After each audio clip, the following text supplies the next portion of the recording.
Hey there, folks. Welcome to another edition of Stranger in a Southern Land. I, of course, am your host, Jake Manning.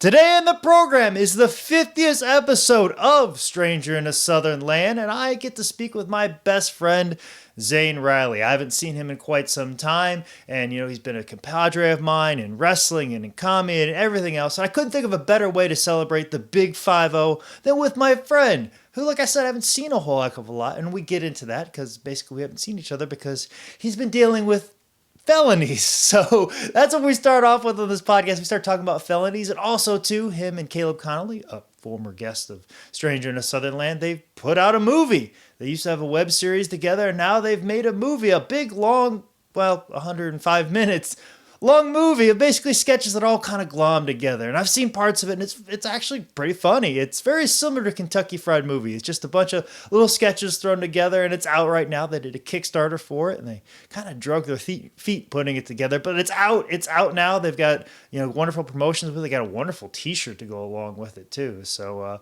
a lot of big cameos in the movie too, like Teddy Long, Matt Stryker, Victoria from the WWE, Young Bucks.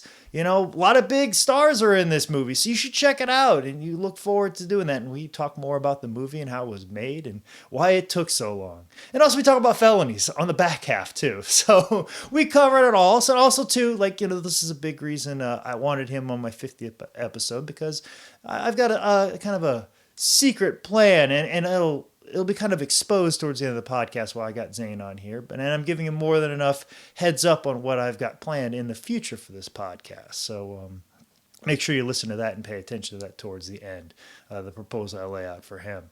But anyway, speaking of the future of this podcast, the future is looking bright because I am a part of the Shining Wizards Podcast Network. I'm very excited about that. If you guys didn't know about that already, Stranger in a Southern Land just jumped on board a couple episodes back, and they're doing big things. They're helping me promote this podcast, and I'm more than willing to help them promote their things. Like, they just released a podcast where they sat down and talked with Jeff Jarrett on the Shining Wizards podcast. So you should check that out. Jeff Jarrett talking in detail about Global Force Wrestling and his relationship with Pro Wrestling Syndicate up there in New Jersey. So a lot of big things are happening. They got a lot of great interviews on there. Like I've always been plugging Neckbreaker, a podcast about heavy metal and pro wrestling. So, that sounds awesome. But the people at Shining Wizards and their regular podcasts, they're doing big things too. So make sure you check out everybody in the Shining Wizards Network, because they're helping me promote this podcast. So I should help promote them in their endeavors as well. Speaking of promoting endeavors, I got to get some dates out here. I'm going to try and cover the entire month of February for you all, because it's coming up, and I've got some dates, and I really need you guys to start coming out to some of these events, especially some of these comedy events, because I actually have a comedy competition coming up in Greenville, South Carolina, Thursday, February the 4th. Please, I need as many people there to be laughing for me and vote for me, and hopefully, I push on through, because I need all the help I can get, because I'm very new.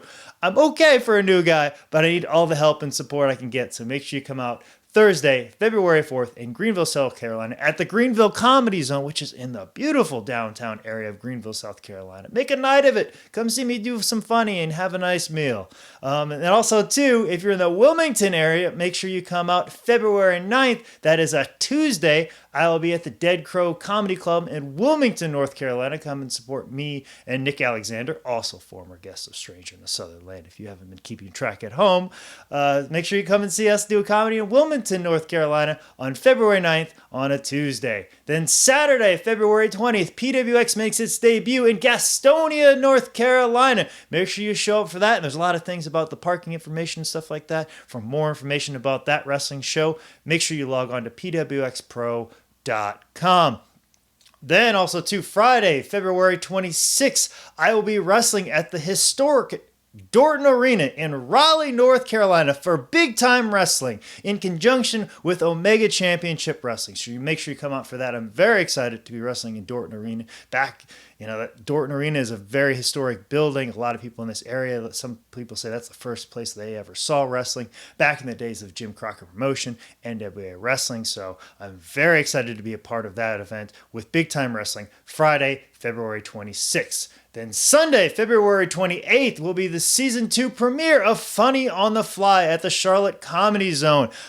doing Funny on the Fly last season was such an amazing thing for me, and I think it made me a better comedian and helped me to be more engaged, and just it was just a wonderful event, and there's wonderful comedians, and Debbie Millwater always makes sure that she books some of the best and brightest local stars for this show, and also Brian B, we'll just say his name because he's got a long last name, much like myself. It's very difficult to say. You know, Brian and Debbie have done a good job of, like I said, supporting local comedy and in a unique style of show. So make sure you come out for Funny on the Fly Season 2 debut at the Charlotte Comedy Zone, Sunday, February 28th. I think that's everything right now for February. Like I said, I want to make sure that I give you more than enough time and advance notice on all these dates. But if anything comes up, make sure you follow me on social media, and that's very easy to do. Make sure you follow me on Twitter at ManScoutManning and on Instagram at ManScoutManning. If you have a question about the podcast, or if you want to become a sponsor of this podcast, I could use one of those, that's for sure. Make sure you email me at jake@sslshow.com, or if you want to book me for an upcoming wrestling event, make sure you email me at manscoutmanning@yahoo.com. Anyways, without further ado, it took about 50 episodes just to get that intro done. But let's take no more time in delaying and give you no more information other than this fantastic interview with one of my best friends, Zane Riley, here on Stranger in a Southern Land.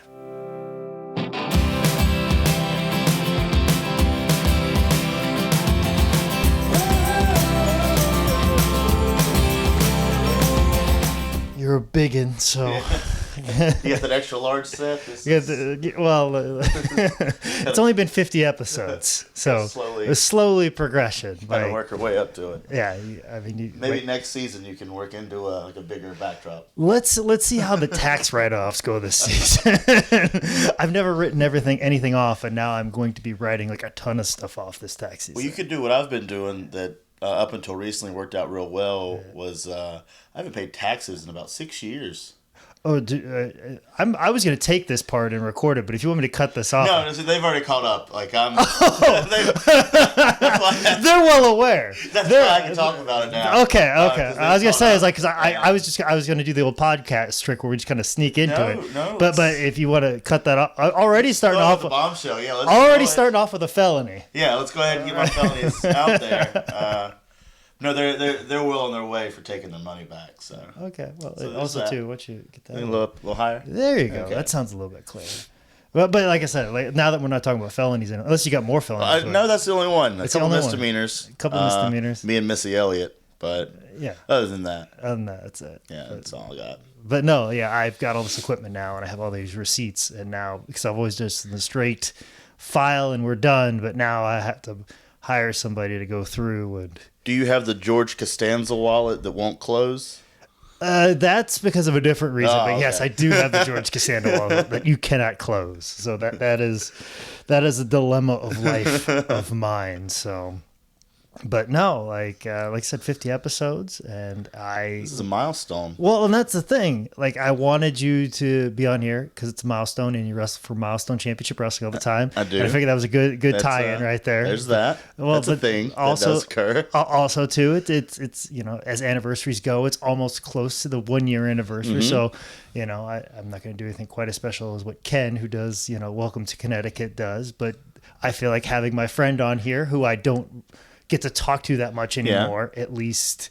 Which is a drastic change from where we were about 2 years ago, year ago. Yeah. You were a lifeline. We were, yeah. You were a lifeline. Trying to talk into riding bikes so we wouldn't get DUIs. Exactly. So we wouldn't get felonies. Yes. So it all calls circles back full around. Circle. Already. It's off to great Boom. Let's just drop. You're writing this off, right? I could just drop it and break it. Or you should do the normal Dennis, drop the microphone. Have you seen him do that? Where he drops the microphone, but he puts a pillow down first? Yes. That is incredible. He did it the other night at your stand-up. Yes, he did it there. That was real weird. But he brought it back so well when he starts playing harmonica. Yeah. He's crying on the floor and then starts playing harmonica and starts playing the blues. That was one of the best sets I've ever seen. He's been coming out to open mics a lot more, and he's getting really good. Like, he's just like last night, like he was at Crown, and it was pretty fun. Oh man, I gotta start going to those again, just to at least see the talent that we have in Charlotte, because it's all new people now. Stand up comedy's really good here right now. There's just a lot of good There's people. there's some people that are, that are around that are getting out, you know what I'm saying? And that's the thing, is like you don't see them at the open mic so much anymore because they've got other bookings and they're on the road and they're doing other things. And like Nick's doing like a big tour in February again, and he's trying to line something up when we go out to Dallas. And then, Carlos is always doing stuff. Clint's always doing Carlos is stuff. killing it, man. I always keep up with Carlos's stuff. I thought he was a hilarious guy when I first saw him, and then to know he's not even really from the area and he's doing a bunch of up north stuff. I always keep up with his stuff and his feelings about society on his Facebook page, where he just hates everyone. Is amazing. Well, like Carlos Valencia is who we're talking about, but he was at Crown last night and he was just working on stuff, and I was like, gosh, like I see why he's been doing it for 10 years. Yeah. You know what I'm saying? Like it's just him working on stuff is better than me like doing stuff that I've been working on the last 2 months. Like hands down, far and away. Feel real great about your stuff, and then you see Carlos's set. Oh, I never go after him. I make sure I never am Just even leave. I'm done. Even if it's like 5 spots later, I try my best to get up as early as possible when he's there, because there's just no chance. Curtain jerking the Carlos Valencia shows. Yeah, well, I always like to go third and fourth anyways, get it done and over with, because I stress myself out too much. Get out of there before intermission starts. Yeah. Or well, it's more like don't beat myself up or don't overthink it. Yeah. Has been my problem, but no. Like like I said, back to where I was saying before. I wanted my friend on here. I never see each other. We used to go out to open mics. We used to ride bikes. Yeah, I know. Then we started wrestling more, and then we're wrestling together. I know. And so we hate everything at the same time together. So we're always quiet. Oh. And Well, the thing is, I went away from wrestling for a little bit, and then you wanted to be so much about wrestling. Now we're trying to switch. Yeah. I'm trying to leave, and People actually missed me, and they're they're like happy cheering. I'm here. Like, so You're grabbing dicks. I saw the highlight today. It was a very good spot. is it? I haven't seen it back. It's very good. Okay.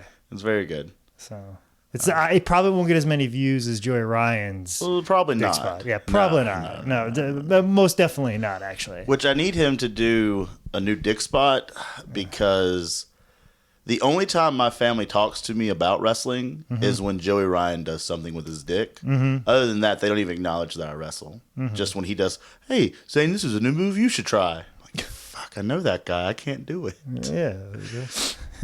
I'm glad this is all that makes you think of me when it comes to wrestling, is some guy just doing dick stuff. I know, but he's doing it better than He's everybody way else. better than everyone else. For a guy that doesn't do a million flips, and doesn't do a million falsies, and to still be relevant on the scene, more power to him. And hopefully you create a template that the rest of us can steal from. Pick up on it, WWE. Bring that in. Yeah. That's your PG rating right there. Exactly. but yeah, like you said, we used to hang out a lot, but it's.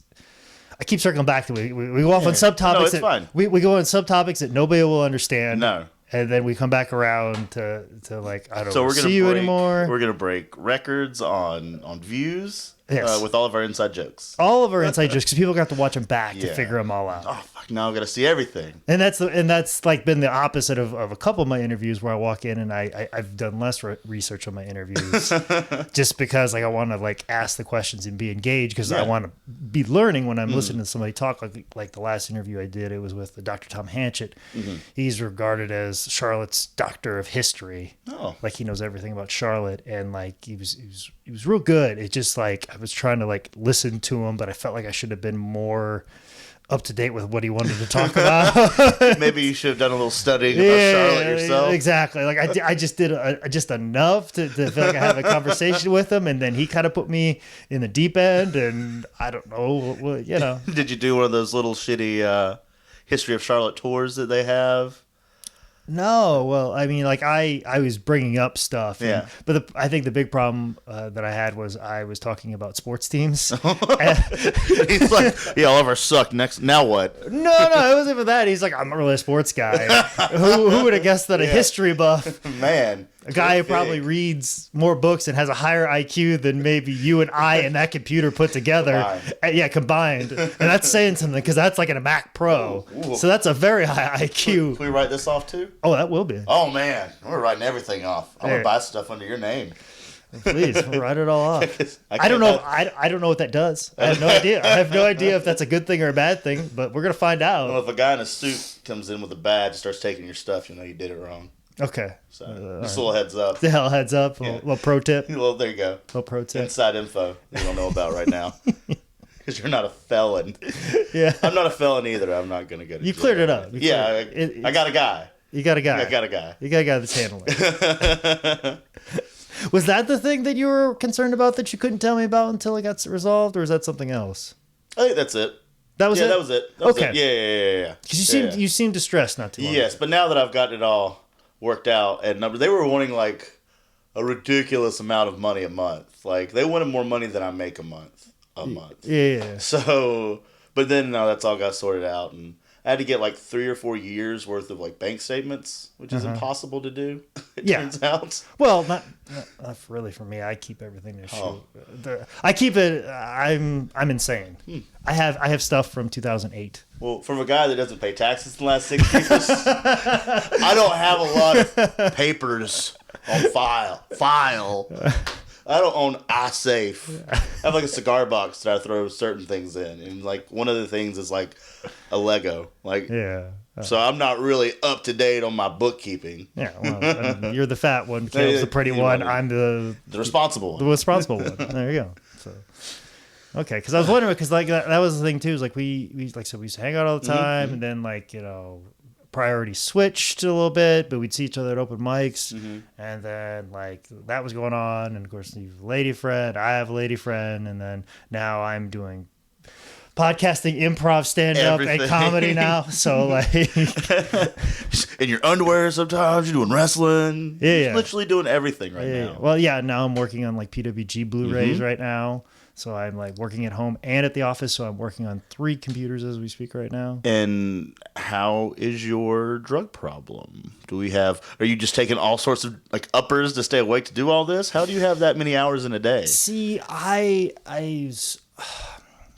am very envious of Chris Hardwick when he talks about that he only gets 6 hours of sleep and he gets up and he goes and does his day. I've tried to run on that schedule and I have failed miserably every time, but I have deduced the difference between me and him is the fact that I work out every day. He works out 3 times a week. Oh. So when I hear these people that, they only get 6 hours of sleep, or, like there was somebody else that I was listening to, like a Robert Rodriguez, or like highly motivated people, they're not necessarily putting in the reps at the gym that I necessarily am, and I'm eating every 2 hours, and they're running the schedule where they have to look like an underwear model, as well as do everything else. So I've come to the realization that I need 8 hours of sleep just to recover my body, because I do work out every day. I have a slight obsession with that, and that has replaced the obsession I used to have with drinking. The obsession that I had about how much I was drinking has been replaced with, do I have abs or not? How lean do I look? You say it replaced it, but yet have I gotten a gym swolfie from you at 4 a.m. saying, gonna do all these crunches? Well, I'm doing that in the middle of the day. Yeah. Like there's a sense of like, especially during the summer, it's like if I get a weight workout in, I'm like, I'm gonna go for a bike ride for 6 miles. Like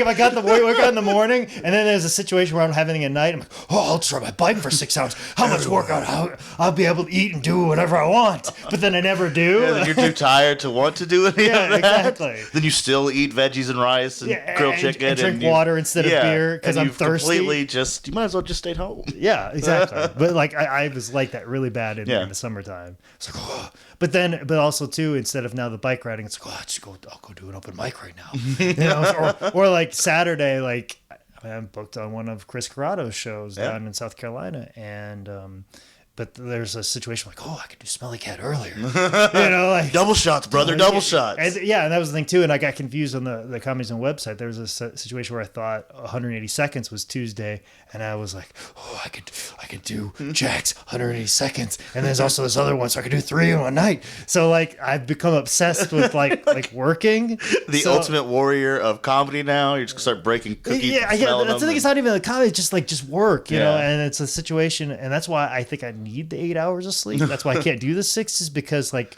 literally like I get up at 9 and it is a whirlwind. I either work out or go straight to high spots. Well, either way, I go straight to high spots and start whatever, work out during the day, whether it's empty stomach cardio or weights or whatever, and just do all the high spot stuff like a full normal person work day, as opposed to the obsessively crazy work day I used to do there. Yeah. Now I've scaled back to normal people hours there, which is still more than anyone else at high spots. Yeah, does. but then on top of that, I find myself like, then after that I'm writing or doing podcast stuff, and then after that I'm doing open mic stuff, and then I'm writing there. So basically, and then I'm doing that to like midnight. So basically from 9 to like midnight, it just. Yeah, it doesn't stop. And I'm just have enough time to just shower and get over there and do this, or I've got just enough time to get over there, get some food, and come back. And that's pretty much how my life is. It's just nonstop from like 9 to like midnight every single day, more or less, even on the weekends. So.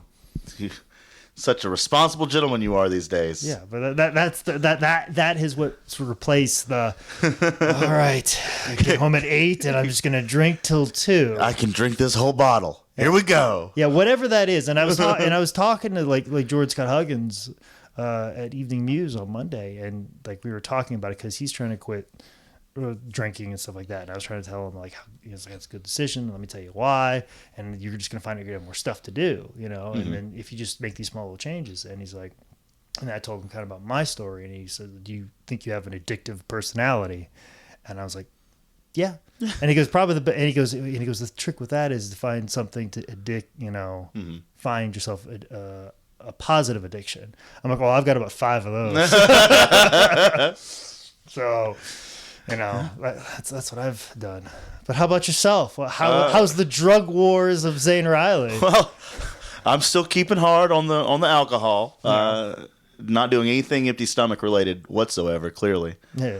And nor should you. Yeah. Fuck it. I gotta say the funny one. Yeah. The responsible one and the cute one's already taken. So what am I gonna do? Where am I gonna? Don't turn Jonah Hill on us. I'm way too. He wasn't as funny when he lost all that weight. He was good in like 21 Jump Street. Way better in like Superbad. So I like fatter Jonah Hill. I like fatter all of them. Everybody does, but I mean, if the guy wants to live a healthier lifestyle, more power to him. Just don't make movies. That's just stop. Don't do your profession. Yeah, don't just figure something else out. Yeah, I'm just too old to try drastic life changes at this point, and I'm just real comfortable. You'd be surprised, but at the same time too, you seem to have figured out better than I did. I didn't handle life that well when I was in that space. Yeah, I wear mine, but and I've seen all your pictures where you're 260 and jacked to the gills, or at least shouldered to the gills, and you're a better choice now. Yeah, for sure. Like the joke is always from the bottom of my boob up, I look like a rock, but then from the boob down, I look like a rock. So. Living. Things are going great. Minus being IRS most wanted. Living it, traveling, doing a lot of positive. I had some positive energy for wrestling this year. I've noticed you've been excited. tearing it like when people ask you like, where's Zane at? Because we were attached for a hip there for a while, and people are like, I don't know, he's probably wrestling somewhere. Is there a state fair anywhere near? Or there's a bunch of Mexicans around. That's all I know. That's all I know. He's around some Mexicans right now all the time, and I've been put in a lot of positions lately where the people I wrestle don't speak English. But I'm in America. Yeah, in America. In like Thomasville, North Carolina. Not a place where you're like, oh, well, that's probably a heavily Hispanic area. No. Or just down the street from my house. Yeah, just right.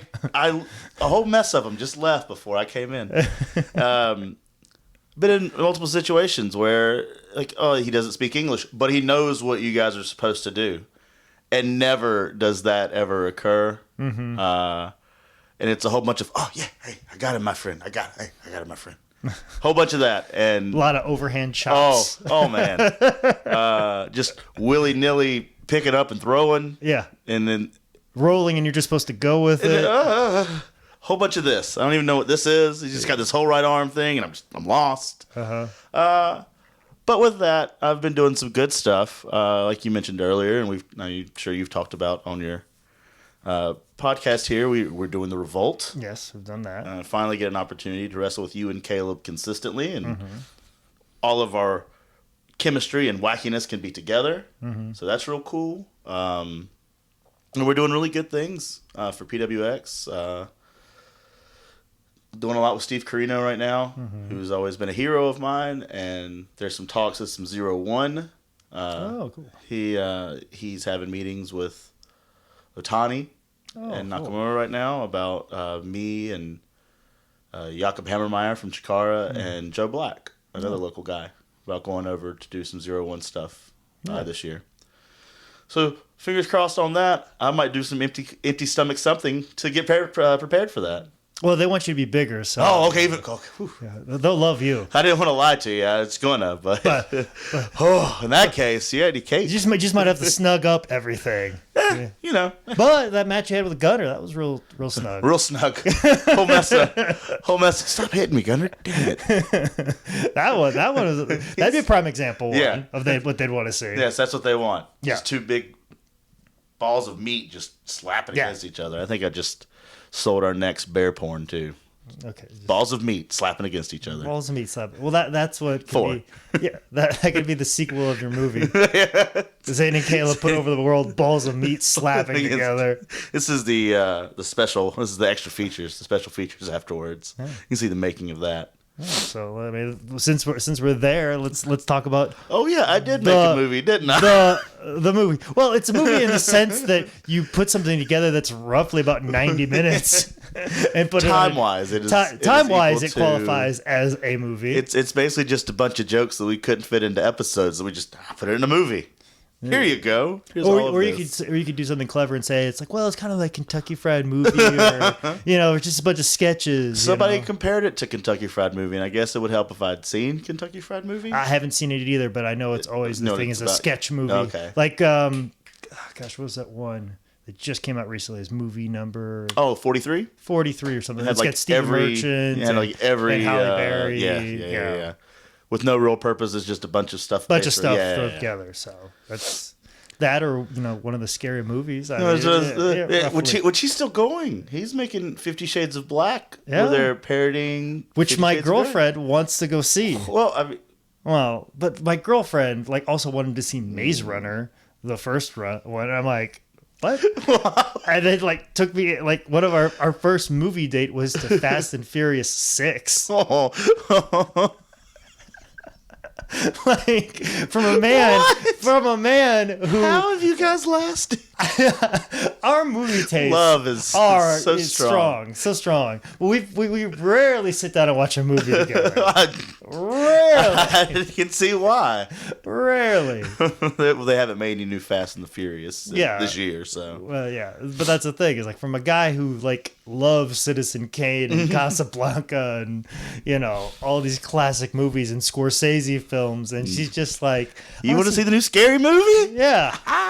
That's how she's living. Or she's no lie, when she said, I want to go see Maze Runner. I'm like, that? Isn't that one of those and that was books for teenagers kind of thing? Yeah, and that was the same weekend something really cool was out, and I can't remember what it was, but I was like, of all the movies, that this is the one, huh? Yeah. All right. Comedies we land pretty okay. Okay. First time we did Netflix and chill, it was God Bless America by Bob. Oh, that's an intense movie.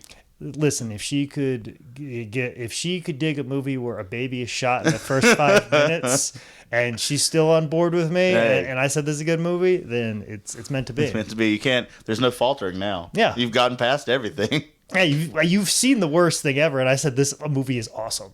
I said this movie's awesome. I love this part. Has she seen Zane and Caleb put over the movie yet? She has not. Okay. I've barely seen most of it. Me too. Okay. Yeah, and I made the damn thing. Yeah. But I'm really happy from everything that I've seen before we finished it. I was really happy with just about all of it. Really, I can't think of anything that I'd really go back and change. I know we did go over our expected delivery of said movie. Yeah. I think our original original plan was like a couple of weeks. And then, and considering all the stuff that you actually ended up doing, that would have been a little ambitious to get all of done. So the fact that you took your time with it, I think paid off in the end. I agree. And then we raised $1,500 off a Kickstarter, which when we planned to do this for zero, it's a huge chunk of change. So that did free us up to do more stuff. But also taking so long opened us opportunities to use like the Young Bucks in the movie and Team Tremendous and Teddy Long is in the movie. Playa. He didn't make a tag match, but Teddy Long's in the movie. And that's not something we would have been able to do in the couple of weeks that we planned to do this movie. Yeah. So the longer it went, the more it kind of worked out in our favor. And all the feedback's been really positive. I don't know if it's just people that are like, oh, tell them they did a good job. We won't shit on them. I haven't really watched it, kind of thing. But so a lot of good reviews and feedback, and I mean, there's some good gags and some good jokes in there. You know what I'm saying? For somebody that just kind of like did a small little YouTube show to do something that's about 90 minutes or so. It's an hour and 5. Okay, an hour and 5. So just like 105 minutes. You know, so for you to do something that you did 2-minute shows, and now you've done 50 times more than that with an actual like planned, and there's a storyline, and there's all these multiple references to other things, and just kind of like to sit back and think of some of the ideas that started off very small and exploded into something bigger, that exploded into a car chase that actually was done with RC cars and real cars and just that kind of stuff. It's kind of cool to sit back and be like, man, came up with that idea. That's something neat that I did. Yeah, just simple little gags that make people laugh. And like you said, the cameos, which Matt Stryker's is my favorite. That's the security guard. Hands down, where he just grabs an unsuspecting person and berates them is the best. That's going to be the guy that comes back and sues us for money for the movie. Not Stryker, but the security guard's going to want his cut as Zane and Caleb Fortune. Yeah, exactly. The security guard that got cursed out by Matt Stryker, who was just having a nice day. He's just hanging out. Until, former WWE superstar Matt Stryker just started yelling at him. And that's the kind of things you can expect that Zane and Caleb put over the movie. Exactly. A story about a man and his bear. Exactly. And then my stuffed bear. The t-shirts look great. Yeah. I want a t-shirt. The wanted ones? Yeah. We came up with like in a day. Yeah. Because originally it was going to cost so much to make a color print of the one that we first came up with. We didn't have the money for it. But yeah, the final product was way better. Like, I'm really stoked about having one of those shirts. I think they'll sell really well, and they're real cheap to make, which is always a plus. Yeah. And I don't have to write that off on my taxes. Okay, we can keep that quiet. Don't tell anybody. We're going to be like NFL coaches. We just cover our mouths. A clipboard. You could grab the whiteboard over there. It's about the size. I got these headphones on. I feel like it. Exactly. My Belichick hoodie. Okay, go Belichick. I would have went Ron Rivera and got a hometown pop. But if you want I don't even. Evil Empire. Evil Empire, please. Evil Empire, please. Absolutely. But, we're talking about PWX. We got some big shows coming up. We've got this will come out before the Gastonia show. Okay. And this will come out well before War Games, obviously. War Games! So. Gastonia, the hometown of myself. Be the second time I've ever wrestled in my hometown. The first time was at a strip club. Oh, so you're welcome. You moved up in the world. It's arguable. It's arguable. It's going to be an armory. It's going to be an armory. At least there were boobies at the other one. Yeah. And not just my boobies. Yeah, but the bathrooms will at least be cleaner. Yes, that will be true. Yeah. War Games coming up in Cabarrus County Arena. Where you and I and our buddy Caleb Konley against the experience of John Schuyler, Country Jack, and Gunner. Yeah. Beating each other up in cages like people in North Carolina do. Exactly. It's a rich history of cage beatings. Cage beatings. Cage beatings. Cake beatings. Cake beatings as well. Cake beatings as well. Cake. The hits are just keep coming. Just counting up. Exactly. Most viewed episode of anything ever. Which, viewed, it's not going to take that much. I'll say that much. Now, listens on iTunes and everywhere else, you get a ways to go. It's fine. But views on Vimeo, you might do all right. So, I'll put that on a pair of trunks. Most views on Stranger in a Southern Land Vimeo. But it's about context. When I talk to you, I want people to see it. Mm-hmm. Also, too, is that people just end up putting on YouTube and then they just put like a still picture. So you might as well just record the damn thing. Why not? But why wouldn't you? You can see hand motions and what have you, and see what's going on. And if I point something out, we can. There's things. Well, actually, on the shot here, there's not things, but over here, there's stuff and there's stuff. A wrestling ring full of wrestlers and. Mm-hmm. And the iMac Pro that we spoke about earlier that's getting written off on taxes. And that sweet monitor. And a whiteboard, and man, what a hell of a studio. Now you're just listing things in this room. I love a lamp. I felt like we were doing some good podcasting, and now you're just listing, just naming stuff of your girlfriend frame. Yeah, a picture of my girlfriend on TV, just blue tights. And now you're just labeling things in the room. We're having a nice, good conversation. 60 watt light bulb. Yeah. Well, maybe more like a 15 watt. It's about ready to die. It's seen better days. Wrestling. Yeah. That's right. You're doing a bunch of it these days. Yes. Fair season hasn't begun yet. It's going to get a little warmer. Mm-hmm. Hopefully I'm back. I got to tell the Japan boys I got to make it back for the fair rounds. Sorry, Otani. Cleveland County Fair needs me. Oh, Cleveland County Fair. Big show. Yeah. 10,000. Yeah. 10,000. Super vacancy. Standing room aplenty. Yes. All stands. No seats. Oh. And then we're going to do fun stuff in West Virginia. Oh, yeah. They want to bring us up there, too. Yeah. West Virginia Championship Wrestling. Some more. So I care less right now about wrestling other places. I'm just wanting to wrestle with my friends now. Yeah, because I didn't want to take that booking unless it was with you, which they called off the March date. And I can't. I called off the February date, so you're going to have to go get somebody else. Figure I'd tell you that on air that February 6th is out. like for both of us or just you? Oh, both of us. Okay, cool. Whatever. Oh, yeah. They didn't get rid of you. They got rid of both of us. Oh, just both of you. Just both of us. So I would go crawling back to your Good. I haven't canceled that one yet. Good. Then don't. I'm not gonna. And then now I can reply to his emails. There you go. They go ahead and you reply to his. Stop kayfabing him. It's like, I'll see him anyways. I doubt he's going to watch this. He'll never know.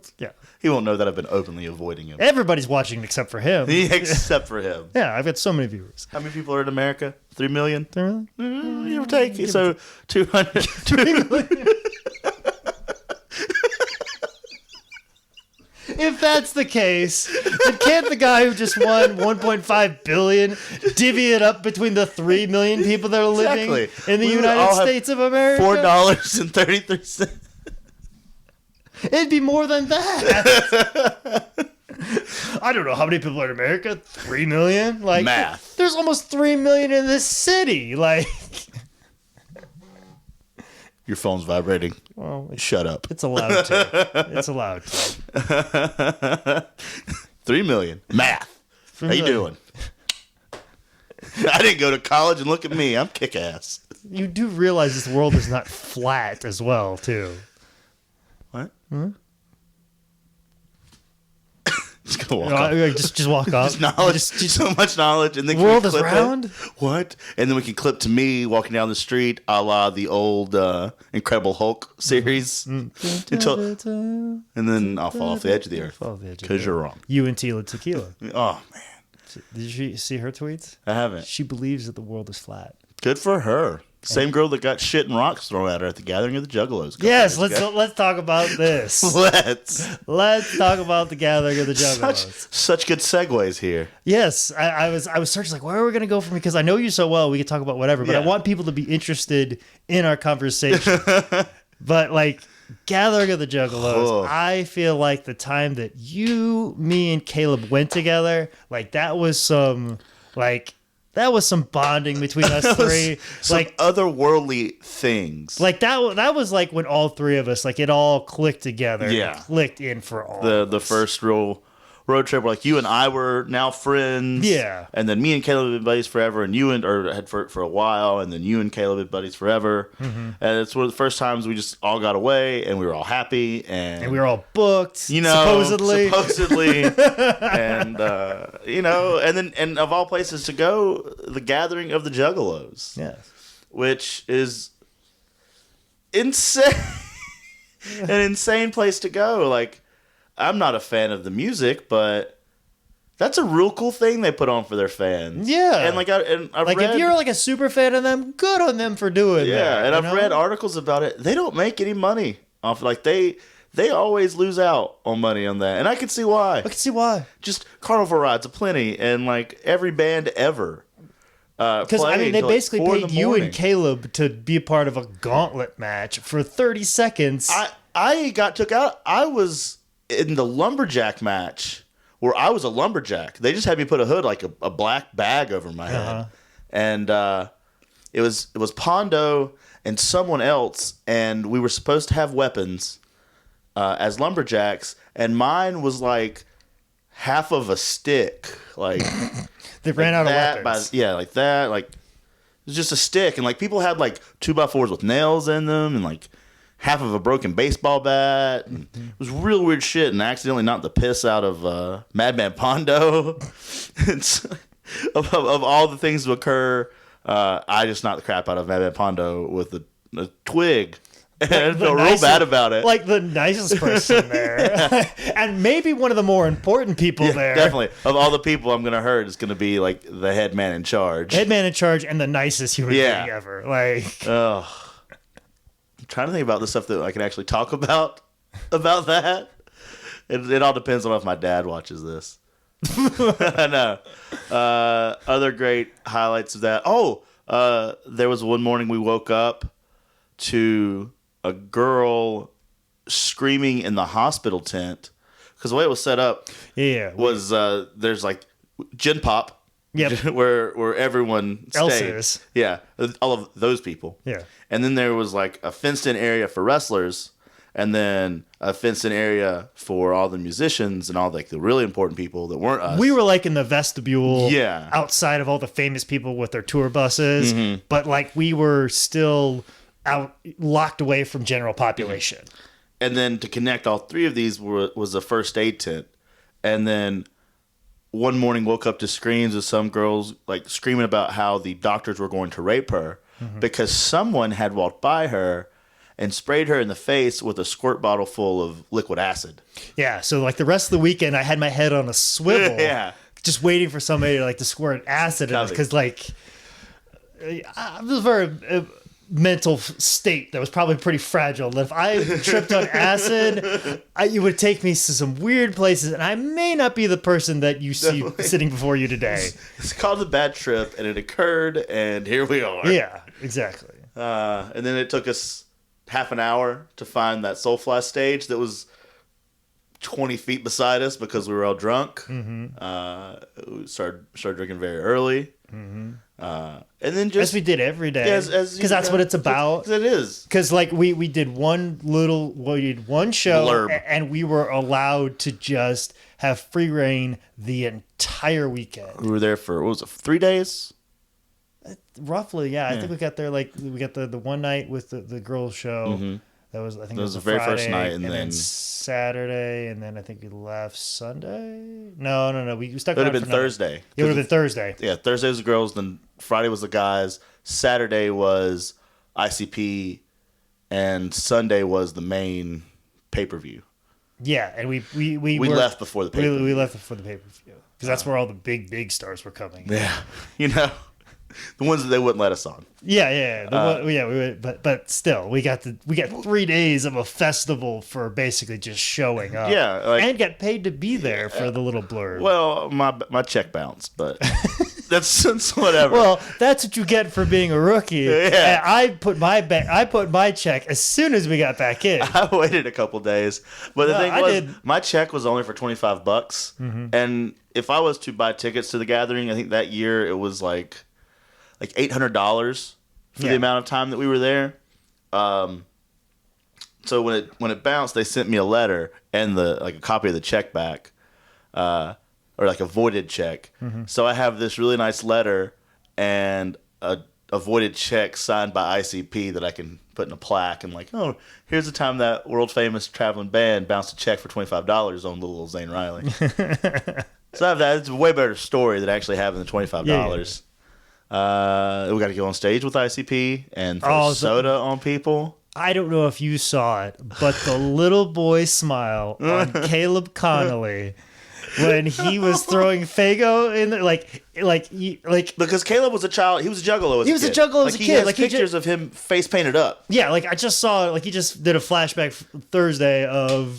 Friday of him in the ICP makeup as a 14-year-old boy. He hitchhiked to one of the earlier gatherings, and then here he is on stage with ICP throwing Faygo. Soda, and that's the thing. All of us other wrestlers, we're just oh, it's a rock concert, we're on stage. But him, that meant everything to him. The entire world came to this one moment. Just the little boy smile on his face. I've never seen him that happy ever in his entire life. That was just a real awesome. That's just something really cool that no one could ever take away from us, that we shared as friends. Especially you and I got to witness Caleb with that Christmas morning child look. Yeah. And then I killed a lady. You killed a lady? Yeah. That same moment. They bring you on stage and they had the entire roster of the oddballs, and we're throwing soda everywhere and and the fat clown during the entire show would Violent J. Okay, cool. Violent J. One of him. Yes. Directly. He would do this deal where he would shake it up and he'd put it in his fingers. Yeah, he was a pro at it. And sing and released it like letting a dove go, and it would just sell forever and ever and ever. I'm gonna fucking do that when I get my chance. And just do it. Yeah, I tried to do the same thing too. And so we're up there, we're going. This is my moment. This is my time. Shaky, shaky. Take off the top. Here we go. And as I'm releasing, friggin' Colt Cabana comes up and bumps into me. So instead of here, it's there. And this bottle shoots off of my hand and pegs this girl third row in the face, and she drops, and I never see her again. She might be dead. She could still literally be there. Yeah. And the story I always tell about there, the car. Do you remember? Yes. Please tell that story. So, someone was going around and robbing tents. Mm-hmm. And this girl goes to her tent while the guy that was going around robbing places was in hers. Mm-hmm. So he runs out. He's starting to run away. And she calls to everyone around, he's robbing me, he's robbing me. They chase him down and start beating the shit out of him. Yeah. And at Cave and Rock, they wouldn't allow police on the property, but they had their own security team that would detain and take you to the edge of the property, and the cops would come and arrest you. They're beating the shit out of this guy, and security pulls up. What the fuck's going on? And they tell him. And he goes, all right, well, don't stab him and don't kill him. And drove off. And they beat this kid's ass for a while, and he scampers off into the woods and gets away. Mm-hmm. But then they find his car. And they go through his car, and there's money and merch and food that he's been stealing this entire time. Yeah, because it'd been going around the whole weekend. Yeah, this has been some watch yourself. Because normally, I went 2 years before you guys did, and very cool vibe. Yeah. Those that Juggalos and fans of ICP, they get kind of a bad rap. And I remember that first year that I went, it was one of the first times that they're at Cave in Rock, and I saw people like somebody twisted their ankle, and I saw people run to this guy's help and 2 or 3 people pick a guy up and carry him over to the first aid tent. Like I saw multiple people like wipe out or get hurt, and people picking people up, like a really cool vibe. And everybody's like, "Hey man, what's going on? Hey, how are you?" And I obviously don't look like I belong, but they were happy to see me because I think they knew that I was an entertainer, and I think I even had the badge that said I was in. But they were like welcoming me there and saying hello, how are you, and very happy. The year we went, the vibe was not the same. Not the same.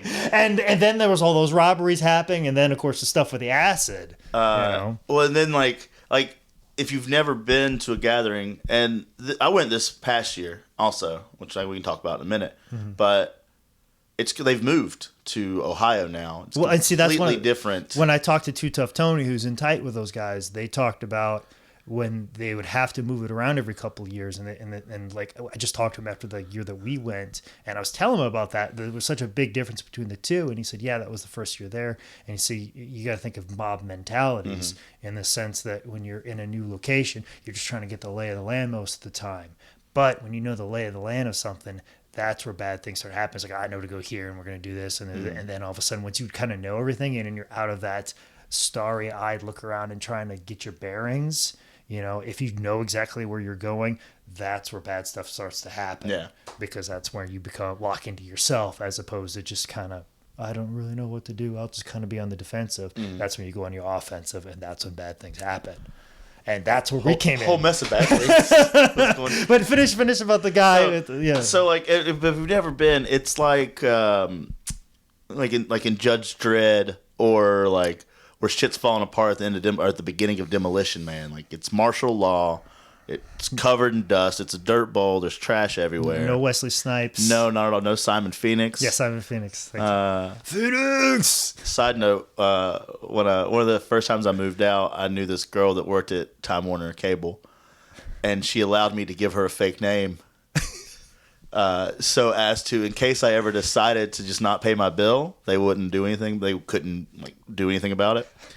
And I gave her John Spartan, which was Sylvester Stallone's name in Demolition Man. Oh, it would have been so great if it was Simon Phoenix, so that way if somebody from Time Warner Cable would have been like, Phoenix! But then I would have to call in with issues and be like, yeah, I have cable with you guys. I got a problem. Oh, what's your name?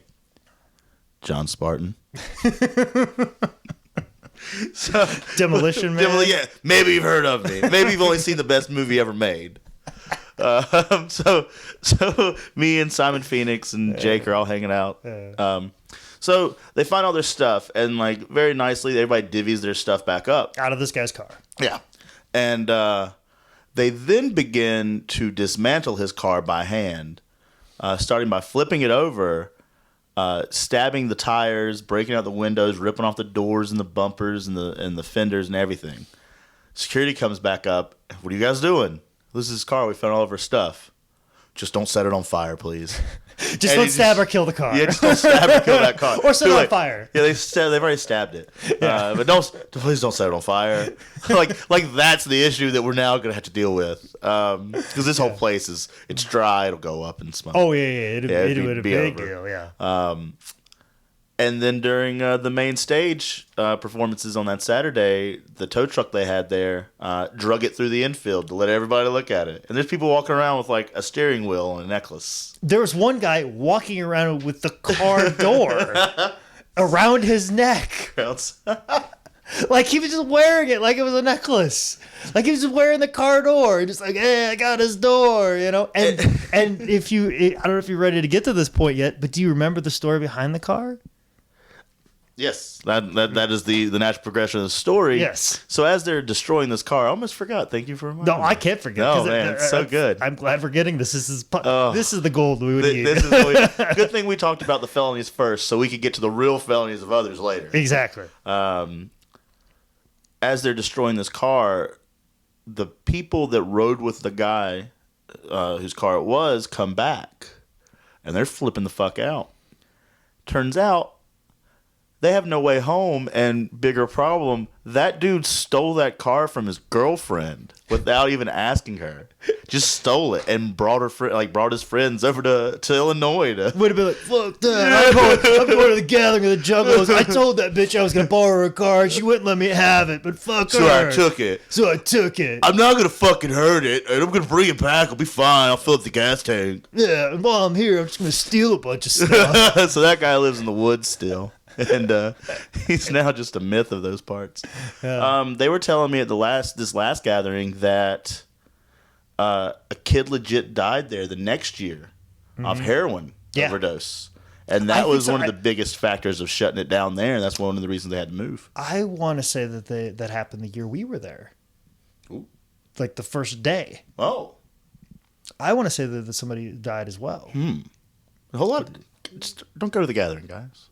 Unless you want to die, whatever. Well, I mean, unless it's like the first year at some place. Yeah. That's what I would recommend. Well, this year I went, it was the first time there. I think it's Haverton, Ohio or something like that. And whereas Cave and Rock was like 2 hours both ways from anything. Oh, yeah. This is like on the corner of a highway. Like you're like a mile from stuff. Like a Red Roof Inn. Like had I known that then what I know now, I would have just gotten a hotel room and just kind of came over, intermittently throughout the days, whatever. Yeah, and then go back, take a shower, live like a normal human being, and then deal with general population. Just not have, and there was no, all of it was Gen Pop, unless you're a musician. Oof. Yeah. Yeah. So.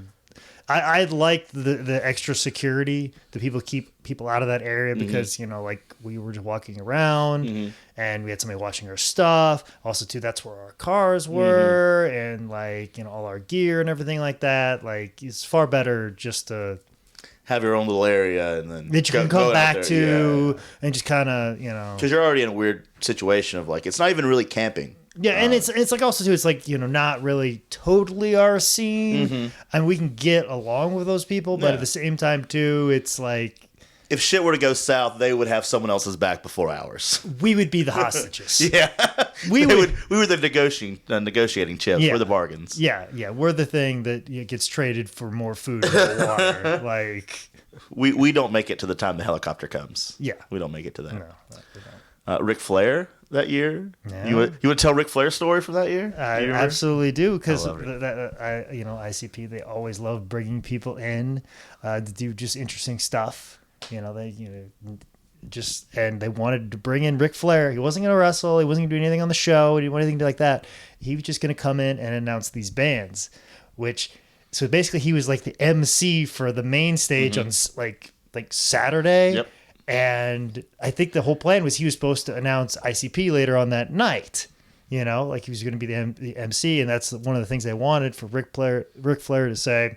And now coming to the stage, Insane Clown Posse. Yeah, but that did not happen. What happened, Jake? Well, what happened was Ric Flair was very bad at his job. Very bad at his job.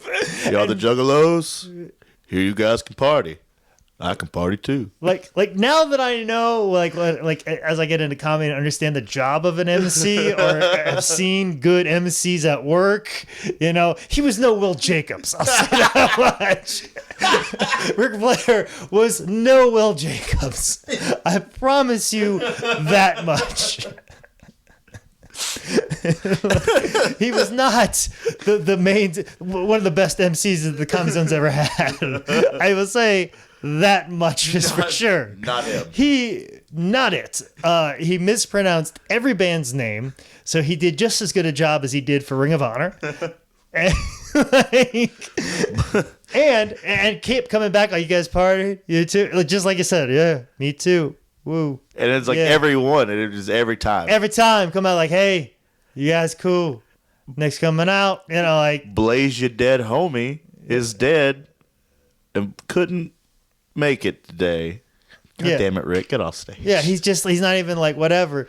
And of course, he's just thinks he's just Ric Flair and waiting for everybody to woo. And he knows that, at least he knew enough not to delve into a Barry Windham story like he does it. Me and Barry Windham used to run all over Cave and Rock. Cave and Rock.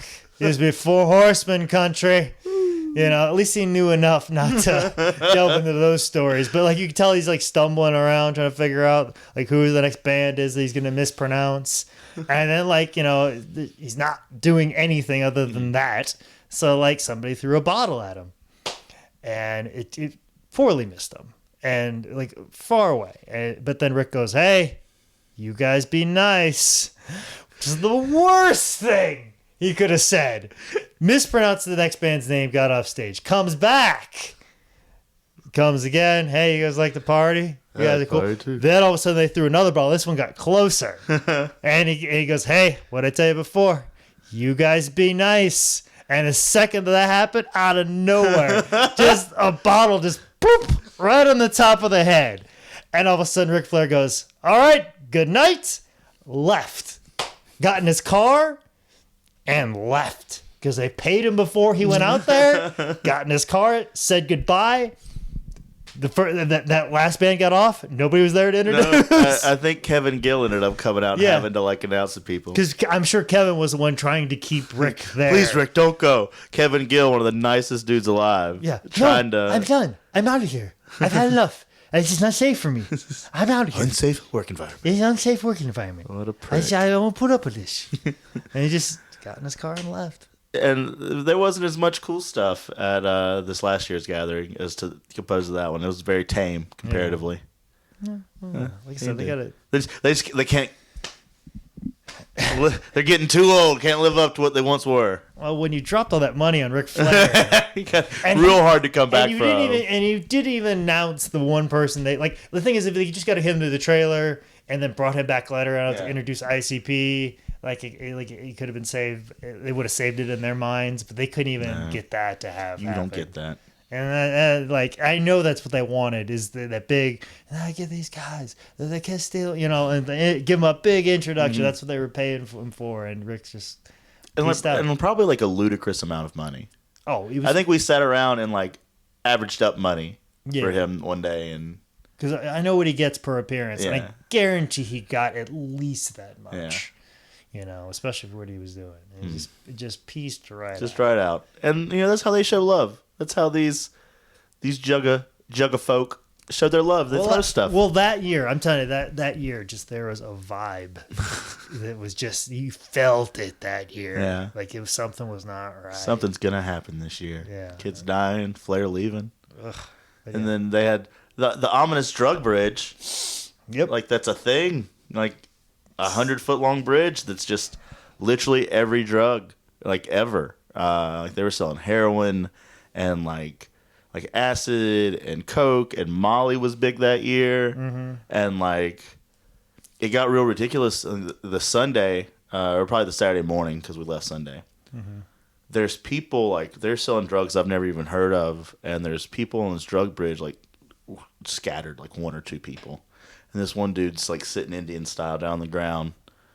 McDonald's, SpaghettiOs. What the fuck is a SpaghettiO? Yeah. What is this drug? And I look over and he's got like a can of SpaghettiOs and like a McDonald's cheeseburger just sitting on top of it. Now he's trying to sell out food. And then there's not a McDonald's within like hours. Yeah. And it's morning, so they don't have hamburgers. That's a couple-day-old hamburger you got there, friend. You don't have the bargaining power that this guy's got over here. No. That's selling like premium Molly. Yeah. Like you don't have the same bargaining chips. They were selling hookers. Like I didn't see a hooker, but like they're like, yeah, we can get you hookers. Wow, fuck. Jesus, like just lawless. Yeah. That's why they just kept the police out and just juggalo justice. It's like like the sewer city in Demolition Man that Leary. Dennis Leary. Yeah. Dennis Leary. Dennis Leary was running. Yeah, running and copying all of Bill Hicks' material. Just want some rat burgers, man. Just want some rat burgers. But yeah, so we survived gathering with Juggalos. To do it again, I think we need another trip in us. We do. It's been a while since all three of us have gotten in a car and like done it all. But Caleb's busy going to Las Vegas and Portland all the time. Being successful and having WWN contracts and doing pretty boy stuff. But of course, our paths barely cross each other these days. Just because you're busy doing stuff. What's on the horizon for Zane Riley? Hopefully international travel. Hopefully not another movie. Okay. Not another Zane and Caleb movie. To have it hanging overhead. That's a good title for another Zane and Caleb movie. Mm-hmm. Never mind. 2 more Zane and Caleb movies. Two more. Hey, we gotta do the trilogy. Yeah, got the best trilogy ever. Yeah. Hopefully international travel. Kind of getting closer to the end of wrestling than I am in the beginning. Mm-hmm. So I kind of want to do, like, I'm gonna try to run, like, be that guy that runs a wrestling show. Like a wrestler that runs a wrestling show because he can't get booked anywhere. I'm gonna try to do that. Hey, brother. Hey, man, you guys. Hey, can I borrow your license to run this show? Bob Keller, I'm gonna borrow your license to run a show in South Carolina. Yeah. I'm gonna try to run a show. I want to get more into teaching wrestling because, like, I'm not the flippy guy to talk to, but I think I have a good psychology about me and just knowledge that would help other people that are just starting out. I've always kind of made it a big deal to meet young talent and see kids that are kind of struggling to. You do take in a lot of stress. I do. I take in every stray cat that I can find, and I'm going to keep doing that this year. I've been pretty lucky with some of the people that I've kind of picked up as strays. They've been, respectful guys that have done pretty well when they were given the opportunities to, and so I'm going to keep doing that. Because I really believe in the Boy Scout rule when it comes to wrestling. Is I want to leave it better than I found it. So, and I think if I have like a nice stable of young boys when I make my exit, I'll feel pretty good that it's in good people's hands. So, leave it better than I found it. That'd be good. Good way. I'm gonna live my life this year. Yeah, so that's how you're gonna live your life this year. Well. We're getting pretty close because I like to keep this about an hour. And also, too, I'll extend this to you right here on the tail end of it. Okay. I plan on doing more of these podcasts. Know what you're going to do this year. Yeah. So I'm going to keep it up. And like I said, I remember when I asked you to do this, you're like, oh, did you finally reach the bottom of the barrel? And nothing left, eh? No, I was like, no, that's not the case. It just, I knew my 50th episode was coming up. My year anniversary on this thing's coming up. And we haven't talked that much. Mm-hmm. So, like, it seems like the only time I talk to people and be authentic with them is during this podcast. So if I had to book a conversation with my friend, that's exactly what I did. But, like I said, like, I probably won't do anything too big for the 1 year anniversary of the show other than just say something in the intro. Mm-hmm. Just as I'd rather focus on doing good quality podcasts and stuff like that. But, like, having my friend on here, that means a lot to me because you are my friend. And it means a lot to be here. Yeah. And like I said, like, I consider this like the big, 1 year anniversary one for me. Yeah. And also, too, I would love it to keep with the theme of other podcasts. Maybe we come back at 100 and you can interview me and we can figure out why I hate myself so much. If I could sit in that chair, like, if I can sit in that chair, then I'm in. And then, you field some questions over the next. What if it fell about the right time that we were at, like, the gathering of the Juggalos where I interviewed you for your own show. There you go. I think numbers-wise, that doesn't work. Yeah, I don't think numbers-wise. 3 million people told me it was wrong. Yeah. So everybody in America told me it was wrong. Yeah. All 3 million people. 3 million. You'll never live that down. I get all of my news from Facebook, man. So if it's in stupid little memes, that's all I know. It's all my knowledge. There's more than 3 million people on Facebook, Zane Riley. Like, they're all my friends. There's more spam people than that. That's most of my friends. Yeah, but no, like episode 100. Episode 100. We're gonna do this again. We're gonna switch chairs. Yeah, I want to bring it back around. All right. We'll have Jake Manning on the podcast. Oh wow. And you'll be home in the ship. Oh, so. Yeah, I'm going to start getting my questions ready. Yeah, well, that's why I brought it to you now, because it took you so long to come up with a movie. Yep. I figured just to give you more than enough time to bring the questions together. And I've got 8 questions for you, Jake. I hope we can make them stretch. You had 50 episodes. You had almost a year. So, you remember that time that you did that interview? That's cool, huh? The Chris Farley interview with Paul McCartney. You laughed. That's how I felt in my last interview. yeah, because that guy was way smarter than everyone you've ever met. Exactly. And I don't know what angle to come at him with. So, so you like sports? No. Oh, okay. You're an intellectual? Oh, I'm sorry. I gotta go. By the way, do you know this is a big place for wrestling? It's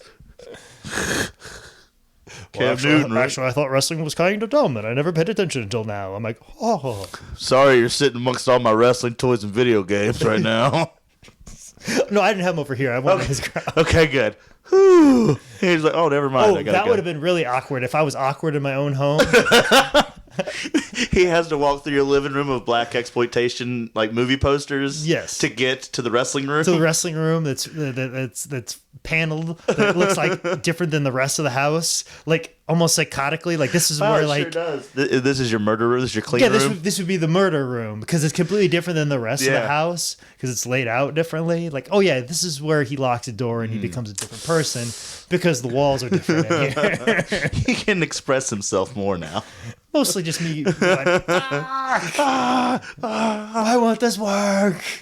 So I'm gonna ride my bike for 6 hours. I did empty stomach cardio and I lifted. Oh, now we're getting 6-mile bike ride. All right. Well, this thing has gone off the rails. Anyway. This has gone off the rails. We'll do this again, so don't you go dying. I'll try not to. Jesus. Knock on this wood floor here. For both of us. Don't you go dying, and how about I don't go dying? And you keep on living. And you keep on living, so we can come back for 100. Go fuck yourself, San Diego. Oh, it was fun. We did it. Yeah. Thank you. We made it.